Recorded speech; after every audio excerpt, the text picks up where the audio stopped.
Hello everyone, this is Tom Fox and I'd like to welcome you to episode 139 of the FCPA Compliance and Ethics Report. Today I have with me Amy Lilly. Amy is the president of GHBER, the Greater Houston Business and Ethics Roundtable. She talks to us about this organization and why, if you are a compliance practitioner, you need to join this organization. It's the premier compliance organization in Houston. The episode comes in at just under 25 minutes. I hope you enjoy it. Thank you.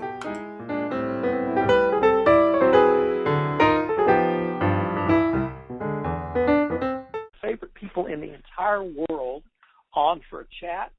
Miss Amy Lilly. Amy is the Chief Compliance Officer at CenterPoint Energy in Houston, but she is also the president of our local compliance organization, the Greater Houston Business and Ethics Roundtable. So with that rather long-winded introduction, Amy, welcome and thank you for taking the time from your schedule to visit with us today. Well, Tom, I'm thrilled to be talking with you. I do have to let you know I'm not the Chief Ethics and Compliance Officer at CenterPoint. Thank you for giving me that title, but I am the Director of Ethics and Compliance. I report to Carol Helliker, the Chief Ethics and Compliance Officer here at CenterPoint. So thank you. With that correction, Amy, if I could ask you a couple of questions about your professional background, how you got to your current position, but I'm also intrigued with CenterPoint for the following reason. It puts the name ethics before compliance, and that's not something you see in a lot of other industries. So why don't you tell us a little bit about how you got to where you are, and then what is ethics and compliance at CenterPoint? Okay, great. Well, I've been here at CenterPoint Energy for almost 5 years. And previous to joining CenterPoint Energy, I was with a company called the Friedkin Companies. They are a private company that owns Gulf States Toyota, so I was in the automotive industry. And at the Friedkin Companies, I was the HR director, and one of my roles and responsibilities at Friedkin was I was responsible for their ethics and compliance program. And so I handled employee relations half of the time, and then the other half of the time I was involved in creating their ethics and compliance program there at the Friedkin Companies. I found out that I really enjoyed starting an ethics and compliance program and wanted to remain in the industry. So when the opportunity came open here at CenterPoint Energy for me to be able to concentrate on ethics and compliance full-time, I jumped on the opportunity, and I am so thrilled to be here. One of the key things, and I think that's the foresight about CenterPoint Energy when you mention the fact that we put ethics before compliance, I think that is a strong vision and mission of CenterPoint because I report into the legal department. And previous to my joining CenterPoint, the ethics and compliance program was very much a legalese type of program where it was very policy driven and very compliant because we are partially a regulated company. But my boss, Carol Helliker, had the foresight to say, hey, for us to be able to generate the ethics and compliance throughout the entire company, it's got to be delegalized. It's got to be understood, and people from every part of our organization has got to understand what ethics and compliance is and how it impacts them. It's just not a legal thing. Employees own the ethical culture here at CenterPoint.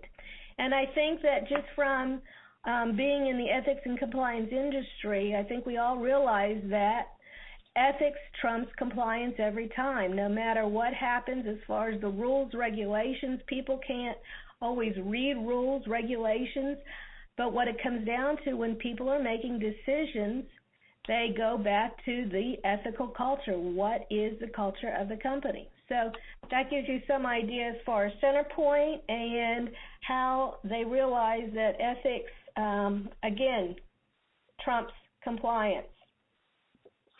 Well, Amy, I'd now like to turn to something that is near and dear to both of our hearts, which is the Greater Houston Business and Ethics Roundtable, or as we refer to it as GHBER. You're the incoming president of GHBER, and you're trying to bring some new ideas and new thoughts and perhaps some new different things that we could try to our organization. But if I could start with, could you tell the audience what is GHBER, how did it get started, and what's its mission? Yeah, thanks, Tom. As you said, I just recently became president of the Greater Houston Business Ethics Roundtable, and I'm very excited to be leading this.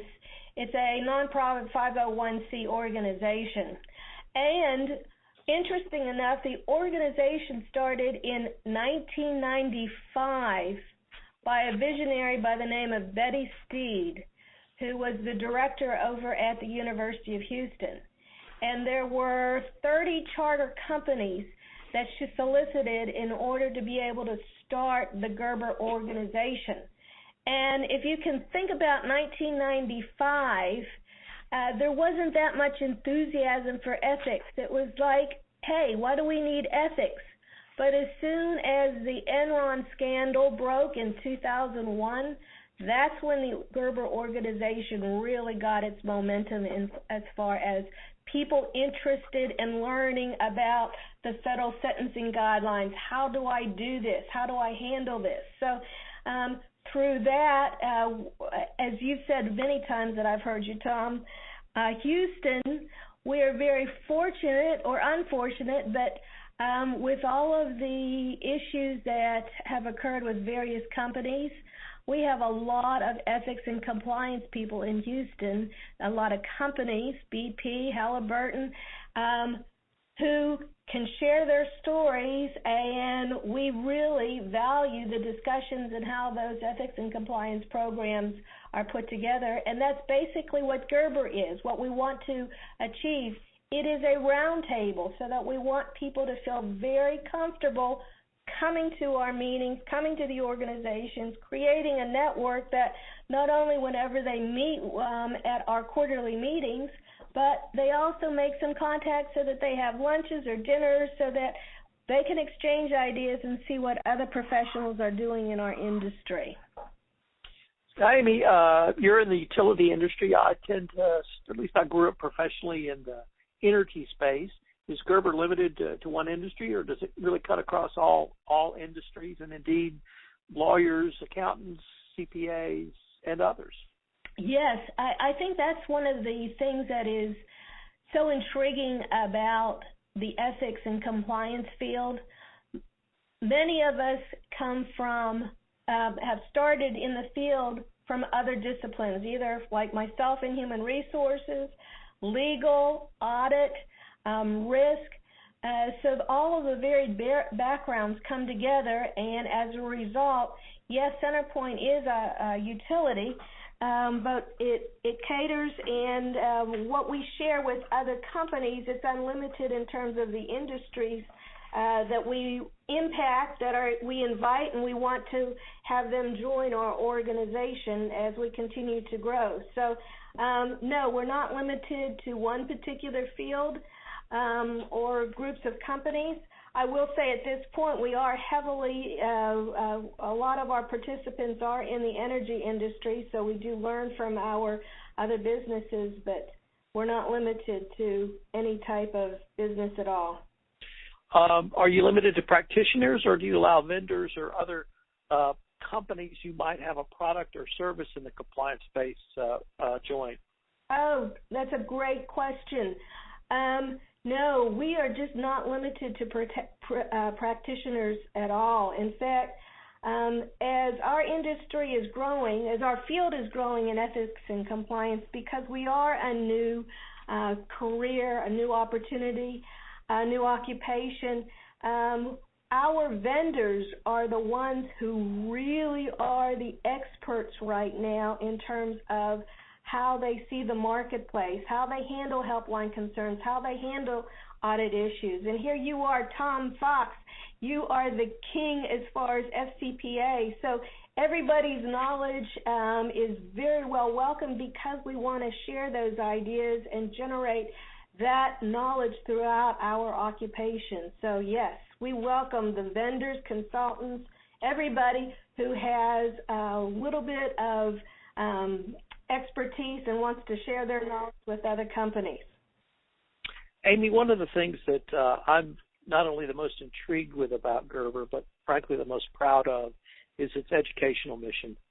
And I heard, I believe, your predecessor talk about the scholarships that GHBER provides. As the son of a university professor, I'm very interested in education, but I'm also interested in training the next generation of compliance and ethics officers. Could you tell us about GHBER's educational mission and how it fulfills that? Yes, in fact, what you're touching on, Tom, which I really, really appreciate, is the mission of GHBER. And our mission, the GHBER mission, is to promote business ethics and compliance and empower the next generation of business leaders. So let's just talk a little bit about the secondary part of our mission, to empower the next generation of business leaders. I think it's exciting that 80% of our membership dues that we collect from GHBER go into scholarships throughout local universities here in Houston. And what we do is we provide 5 scholarships to second-year MBA students who have shown an interest or have excelled in the ethics and compliance field, and we give them a $3,000 scholarship so that they can continue on learning about ethics, continuing spreading the word, and they are the next generation in order to replace us in our present positions. And the 5 universities that we support, they are University of Houston, Houston Baptist University, St. Thomas University, Rice University, and Texas Southern University. And you're thinking, well, why not give more scholarships, Amy, to other institutions? And I will tell you, we would love to expand our scholarship program and increase our university relations, but we can only do that by increasing the membership that we have at GHBER. So if anyone is listening to this podcast and is interested in developing the next generation of leaders, I really would strongly recommend you joining GHBER in our organization. And look for our website, www.ghber.org, so you can get more information. Amy, in addition to the educational component, you put on, or the organization puts on, events throughout the year. Could you tell us what those events are, what the summer workshop is, and maybe give a little preview of who you have lined up this year? Oh, yes. I will tell you, we are so excited about our schedule of events this year. Going back to our mission, it's to promote business ethics and compliance. So the way we promote business ethics and compliance, we have 4 quarterly morning meetings. And the next meeting that's coming up is April 9th, and CenterPoint Energy is hosting this meeting. And I am so excited to bring in Kathy Edmonds, who was the former Chief Ethics and Compliance Officer at Best Buy. She is the one who turned around social media as far as this is a tool that we can educate our employees about our ethical culture, rather than most of us were concerned, oh my gosh, social media, what's it going to do to our company? So Kathy will be talking about how there is a huge collaboration efforts right now. Our inside companies, we're always identifying risks and trying to say, here are our top risks. And this is the Enterprise Risk Management Group. This is Audit Services. This is Ethics and Compliance. And so what we're trying to find out internally in all the companies is, how do you collaborate together, because we're all going after and trying to identify the risks, and we all have various risks. But how do you streamline that process and collaborate with the other other parts of the company, so that you can work together, identifying the risks, creating the prevention measures, mapping out all the processes. And this will be a very exciting event for auditors and enterprise risk management people, so it's not just limited to ethics and compliance people. And so that's one of the quarterly meetings coming up. And you can go into our GHBER website in order to look at the schedule for the rest of the quarterly meetings. The one coming up, because you mentioned our summer meeting, it is an all-day session.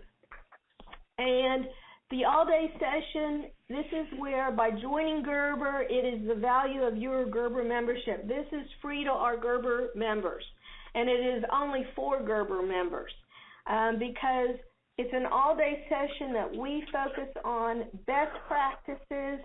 We bring in the latest issues, discuss them, and share among our GHBER members.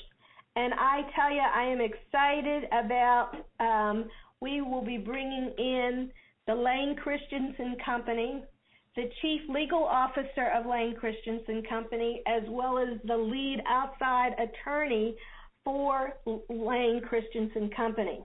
For all of you who may not know about Lane Christensen, they did the most outstanding thing.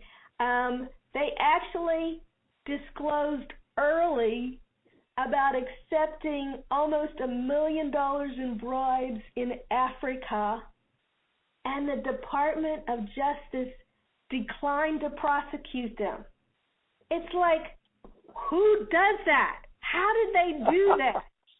And so it is so exciting to hear their story that they will be able to talk about.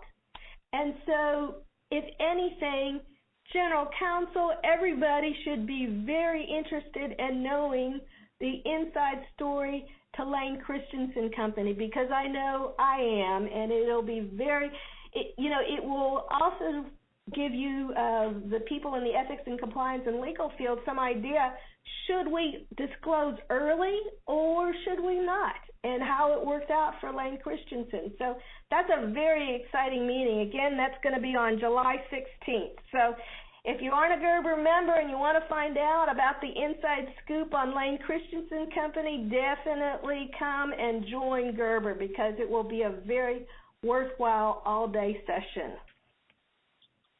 What about later in the fall? Do you have your events lined up? Oh, yes. Good question, Tom. So in September, we're bringing in Mark Lowe's, who is the VP of Litigation for KBR. And there is always a big case. Do internal investigations, should they be handled underprivileged or should they not? And so Mark Lowe's is also going to be disclosing about how KBR, the litigation that they went under, and their philosophy handling privileged issues. And then last but not least, in November, we've got Steve Martin, who is the Managing Director at Baker McKenzie. He is going to be talking about how to handle effective compliance risk assessments. And I think that's critical in all of our businesses. It starts with the risk assessment. How do you know you are conducting an effective risk assessment? So we're thrilled to have Stephen Martin, because that guy has experienced everything from being, I think he was at Enron as well as WorldCom, so he has a very interesting background, so he can speak from actual real-life situations.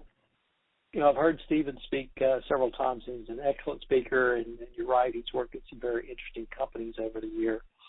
Amy, let me ask you, how would you respond to the following question? I'm a member of a national compliance and ethics organization such as SCCE. Why should I be a member of GHBER as well? What can I get from a local organization that perhaps I can't get from a national organization? Well, I think one of the first critical values that GHBER brings to the Houston community is the fact we are in Houston. I don't know about other businesses, but the first thing that gets cut in any budget is the travel and expenses. And with us being in Houston, bringing in this caliber of speakers, as well as to be able to network with your other compadres in the industry, here it is, right here in Houston. You don't need to travel. You don't need to spend the extra airport, travel, hotel expenses because it's right here in Houston. And the companies who sponsor our meetings, they usually have very good breakfasts to serve the people too if they want to come and if they want to have breakfast that early. So that's the thing. The first thing is you don't need to travel. The second thing is our meetings are also, we will be applying for CCP credits as well as CLE credits, so you can also get the credits by coming to our meeting. And then the very most important thing is getting back to our name, GHBER, Greater Houston Business Ethics Roundtable. What we create, what we want to create, it is building a community of ethics and compliance professionals where they can feel comfortable learning and knowing about other professionals in our industry, sharing what they're doing, sharing best practices, how did you handle this, which is one of the great values in any ethics and compliance professional. I can't tell you how many times my board asks, okay, what are other companies doing here? How are they handling this? So we can say very quickly, even with the number of members that we have, asking them, how are you handling this issue? So you get real-time information so that you feel comfortable either you're doing it correctly or there's little nuggets that you can gain from adjusting your program in order to make sure that it's where it is at and in reaching the federal sentencing guidelines, if not exceeding the federal sentencing guidelines. So great in terms of networking, great in terms of professional growth, and you don't need to travel. It's right here in Houston.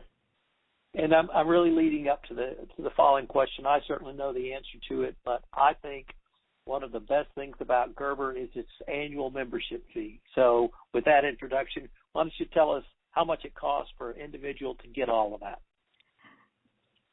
To join the GHBER organization for just an individual membership, it's $100, and that's. I think that's one of the best compliance values out there. So you get a ton of stuff. You get to meet a ton of folks. You get a ton of materials, and you're exposed to these national and sometimes international speakers that GHBER brings in. So I think for anybody out there from Houston, this is an organization that you need to be a part of. Especially if you end up coming to any one of our GHBER quarterly meetings, you can probably get, at the minimum, 5 business cards of the people that you've talked to so that you can reconnect with them after the meeting. What better way could you have begin your networking? And that's really what GHBER is all about.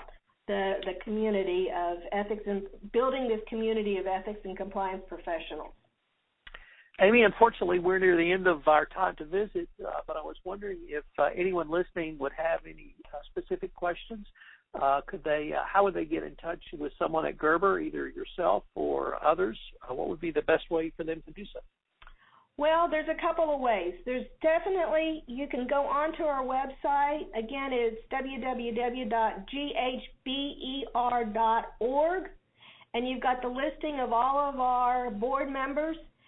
Feel free to call me, Amy Lilly, at CenterPoint Energy. My email address is amy.lilly, Lilly, at centerpointenergy.com. Email me. My office number, 713-207-8334. Feel free to give me a call. I will be more than happy to answer your questions. If I can't answer your questions, there are other people on our board or within our membership that can definitely help out. Anyone who wants to know more about GHBER, we are more than happy to answer your questions. Amy, I really appreciate you taking the time to visit with me, and I look forward to seeing you at our next GHBER meeting. Yes, and that's April 9th. Thank you so much, Tom, for giving me this opportunity to talk about GHBER. Definitely a very strong organization that we want to keep moving. Thanks very much. Thanks, Tom. Bye. Bye.